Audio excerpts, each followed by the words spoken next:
Hello guys, welcome to my YouTube channel. কেমন আছো তোমরা?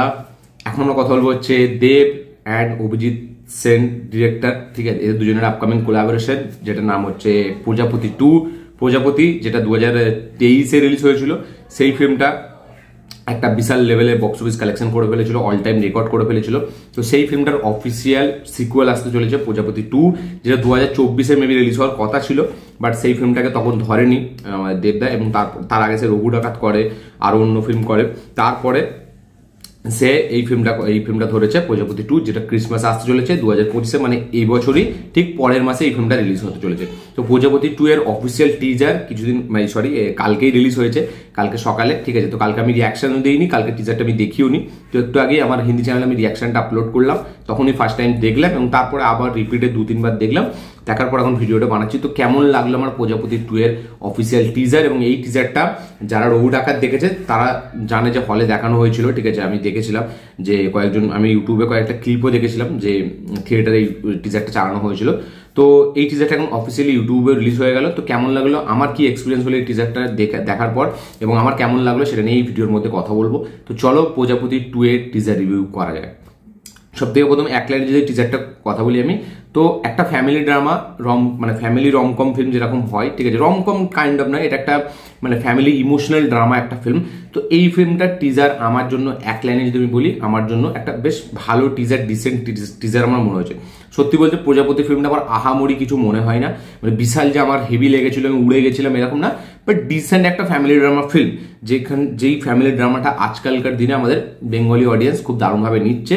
সেটা একটা টনিক হোক, সেটা একটা প্রজাপতি হোক, সেটা একটা আমাদের সন্তান হোক, ঠিক আছে। তো সেই ফিল্মগুলো ভালো অ্যাপ্রিসিয়েশন পাচ্ছে এবং দর্শক মহলে সাড়া ফেলছে, এবং সেইগুলোর একটা একটা অডিয়েন্স আছে, বেশ অডিয়েন্স আছে, যেখানে আমরা উইন্ডোজের ফিল্মগুলোও দেখি। এবং দেব আর অভিজিৎ সেনের কম্বোটা তো সবারই জানা, এবং তারা back to back heavy deliver করেছে ফিল্ম। তো তাই জন্য তাদের কম্বোটার একটা আলাদা হাইপ আছে। তো প্রজাপতি 2 নিয়ে অনেকদিন ধরে সবাই ওয়েট করে আছে, বিশাল লেভেলে হাইপ আছে ফিল্মটা। প্রথম পার্টটা 14-15 কোটি টাকার কাছে বক্স অফিস কালেকশন করে। তো সেকেন্ড পার্টটার জন্য সবাই খুব এক্সাইটেড। তো এবার সেকেন্ড পার্টেরও অফিসিয়াল টিজার চলে এলো, রিলিজ ডেট আর ঠিক 1 মাস পরে এই ফিল্মটা রিলিজ হবে, বড়দিনে ক্রিসমাসের 25 তারিখে মেবি রিলিজ হবে এই ফিল্মটা। বাট টিজারে যেটা আমার সব থেকে ভালো লেগেছে সেটা হচ্ছে এই ফিল্মের মিউজিক জিৎ গাঙ্গুলি করেছে, এবং মিউজিকের কাজ ডেফিনেটলি ভালো কাজ হয়েছে। হ্যাঁ, ফিল্মটা আমরা গল্পটা দেখতে পাই যে দেব, সে জয় যার ক্যারেক্টারটার নাম, তো সে এবার একটা মেয়েকে মেবি অ্যাডপ্ট করেছে, ঠিক আছে। তো তার কাছে একটা বাচ্চা মেয়ে আছে, যেখানে তার মা নেই, দেব বিয়ে করেনি, ঠিক আছে, বাট সে সেই মেয়েটাকে একাই বড় করতে চায়। তো এবার ফাইনালি তার হয়তো কোনো একটা প্রবলেম আছে, কোনো শারীরিক কোনো অসুস্থতা আছে তার, তো যেই কারণে সেইটাকে নিয়েই হয়তো এই ফিল্মটা ডিল করবে, এবং কোনো একটা কারণে এই অসুস্থতার কারণেই বা এই মেয়েটার সাথে সময় কাটানো নিয়ে, বা তাকে যেহেতু সে বেশি ফোকাস দেয়, এবং তার সাথে সাথে হয়তো তার বাবা মাকে কোনো কারণে সে হয়তো অ্যাভয়েড করবে, কাইন্ড অফ এরকম একটা হবে। না হলে এরকম হতে পারে, আমি পুরোপুরি শিওর বলছি না, হলে এরকম হতে পারে যে হয়তো এই বাচ্চাটার কিছু হয়ে যাচ্ছে, বাট তাও দেব তার মাকে আনছে না, কাউকে বিয়ে করছে না। তো এই কারণে হয়তো তার বাবা ছেলের মধ্যে ঝগড়া হবে, তো এই জন্য হয়তো তারা আবার ইন্ডিয়াতে ফেরত আসবে, এরকম একটা টপিক হতে পারে। আমি পুরোপুরি এক্স্যাক্টলি শিওর না, বাট এই বাচ্চাটাকে নিয়ে মেন গল্পটা, সেটা আমরা বুঝতে পারছি।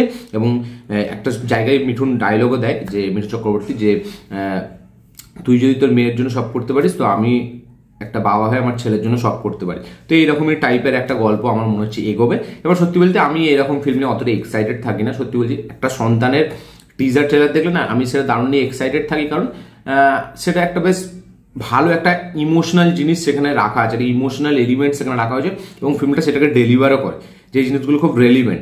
এবং এই ফিল্মটা, এই যে প্রজাপতি বা প্রজাপতি 2 এর মধ্যে না, সেই ইমোশনাল কোডটা কোথাও গিয়ে হেভিভাবে কাজ করে না, ঠিক আছে।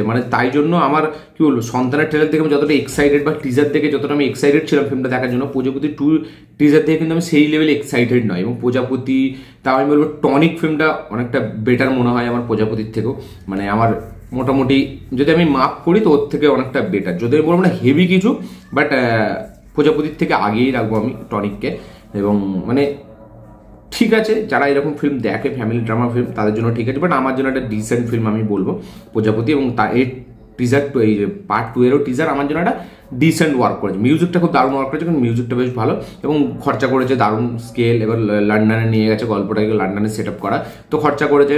এবার যেহেতু প্রথম পার্টে অনেক কামিয়েছে, তো সেকেন্ড পার্টে খরচাও করেছে এবং লন্ডনে সেট আপ না, তাই জন্য সেই ইমোশনাল যে ভ্যালুটা সেটা যেন কোথাও কিনা আমার স্ট্রং একটা মানে ফিল হচ্ছে না। আমার মনে হয় এখানে থাকলে হয়তো আরও বেটার হতো গল্পটা, বাট লন্ডনে ঠিক আছে, দেখা যাক সেখানে কি হয় এবং গল্পের সাথে কি কোনো কানেকশন আছে লন্ডন যাওয়ার, নাকি গল্পটাই লন্ডনে সেট আপ, সেটাই দেখবার মতো বিষয় হবে। তো টিজারটা আমার ঠিকঠাক একটা টিজার লেগেছে। আমার টিজারে বিশাল কিছু একদম চমকে দেওয়ার মতো কিছু মুভমেন্টস আমি পাইনি। আবার ইমোশনাল যে সিকোয়েন্সগুলো সেগুলো অতটা হেভিভাবে আমার জন্য ওয়ার্ক করছে না। হ্যাঁ, দেব আর মিঠুনের যে কেমিস্ট্রিগুলো সেটা কিছুটা লেভেল অব্দি ওয়ার্ক করছে, সেখানে মিঠুনের পারফরমেন্সের জন্য দেবদাও ঠিকঠাক একটা পারফরমেন্স দিয়েছে। বাট মানে এই টিজারটা দেখে ফিল্ম দেখার যেটা এক্সাইটমেন্ট সেটা আমার মনে হয় না, ঠিক আছে। তো টিজারটা একটা ঠিকঠাক টিজার আমি বলবো, যেখানে ভালো মানে খরচা করেছে, স্কেল বোঝা যায়, একটা গ্র্যান্ডার বোঝা যায়, ঠিক আছে। তার সাথে সাথে একটা লন্ডনের মতো জায়গায় সেট আপ, তো সেটা একটা বড় জিনিস। এবং তার সাথে সাথে মিঠুনদার পারফরমেন্স বেশ ভালো লাগে। এবং তাছাড়া আর যারা আছে তাদের অতটা হেভি কাজ আমি দেখতে পেলাম না, বাট মিঠুন আর দেবের পারফরমেন্সটা আমার একটু বেটার লাগলো এবং টিজারটা খুব ফাস্ট পেস রাখা হয়েছে। তো ঠিক আছে, আমার জন্য একটা ডিসেন্ট ওয়ার্ক করেছে। আপনাদের জন্য এই টিজারটা কিরকম লেগেছে অবশ্যই কমেন্টে লিখে জানাবেন। যারা প্রজাপতি 2 এর টিজার অলরেডি দেখে নিয়েছেন তাদের কি বক্তব্য, কি মতামত, কি রিয়াকশন অবশ্যই শেয়ার করবেন। যারা এখন দেখেনি দেখে ভাবছেন অবশ্যই গিয়ে চেক আউট করুন, দেখে অবশ্যই কমেন্ট করবেন আপনাদের কি রিয়াকশন।